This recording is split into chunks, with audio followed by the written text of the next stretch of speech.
اللي في القميص ده بعد شحم. تعال اقول لك على وصفه سهله جدا بمكونات كلها موجوده عندك في البيت، هتقدر تطلع بيها اي بعد شحم او اي بعد زيت عربيات. يلا بينا. اول حاجه هتعملها هتجيب طبق صغير او اي حاجه عندك صغيره عشان هتحط فيها المكونات اللي انا هقول لك عليها دي. هتفضي في الطبق ده اول حاجه شويه خل.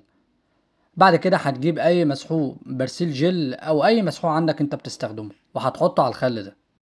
بعد كده هتجيب اي نوع كلوركس الوان انت بتستخدمه عندك في البيت وهتحطهم على الخل والبرسيل جل اللي انت حطيتهم في الطبق. اضافة الخل مع اي منظف انت بتستخدمه بيزيد جدا من الفعالية بتاعته، وكمان بيحافظ على الوان القماش اللي انت هتشتغل عليه. بعد كده هتجيب فرشة سنان وهتدوب الخلطة اللي انت عملتها ديت لحد ما تدوب في بعض خالص. هتجيب بقى معلم شوية تونر، وانا قلت لك بيجي منين قبل كده وشرحت لك بيه ازاي بتطلع بيه بقع الحبر. لو ما عندكش ممكن تستخدم كحول، لو ما عندكش ممكن تستخدم بنزين. هتحطهم على الخلطة، اول ما بتحطهم في الخلطة بتشوف الفوران